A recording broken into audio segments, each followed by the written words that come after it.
O cangaço, um fenômeno do sertão nordestino.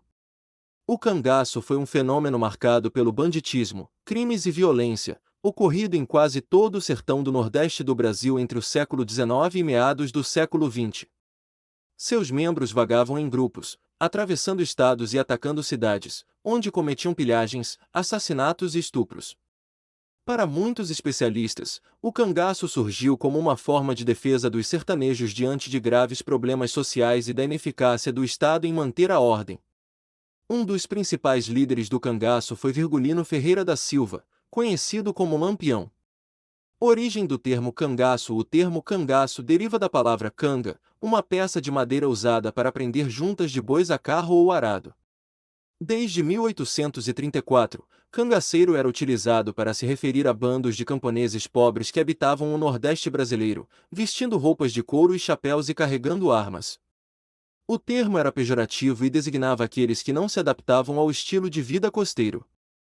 Divisão do cangaço. O cangaço pode ser dividido em 3 subgrupos: jagunços, mercenários que trabalhavam para grandes proprietários de terras. Cangaceiros a serviço dos latifundiários, usados como expressão de poder dos fazendeiros. Cangaceiros independentes, atuavam com características de banditismo, mas tinham algum apoio da população pobre. Os cangaceiros conheciam bem a caatinga, o que lhes permitia fugir e se esconder com facilidade.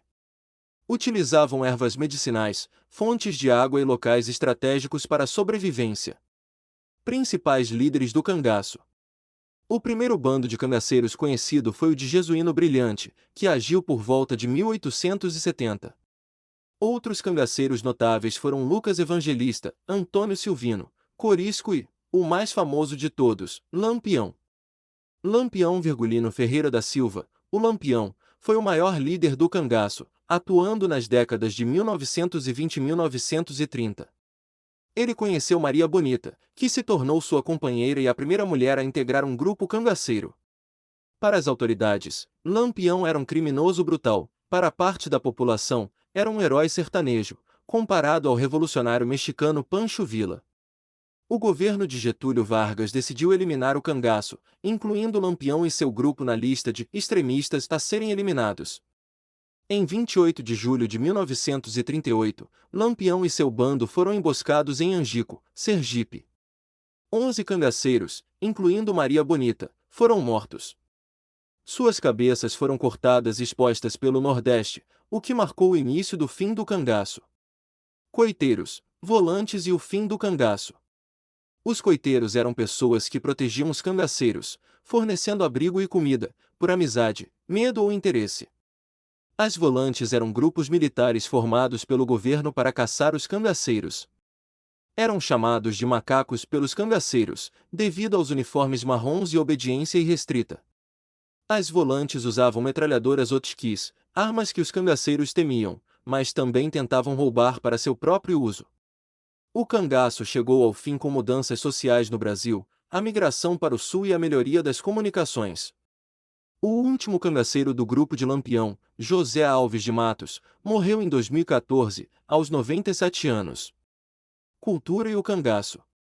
O cangaço influenciou fortemente a cultura brasileira, sendo retratado na literatura de cordel, no cinema e na música. A literatura de cordel, com seus versos rimados, frequentemente retrata os cangaceiros como heróis populares. Filmes sobre o cangaço. Os primeiros filmes surgiram entre as décadas de 1920 e 1930. Durante os anos 1950 e 1960, o cinema brasileiro produziu filmes no estilo nordestino, um faroeste brasileiro, como O Cangaceiro, 1953, Deus e o Diabo na Terra do Sol, 1963, O Dragão da Maldade contra o Santo Guerreiro, 1968, Baile Perfumado, 1997, O Matador, 2017, o cangaço permanece um tema relevante na história e na cultura do Brasil, sendo um símbolo do sertão e de suas contradições sociais.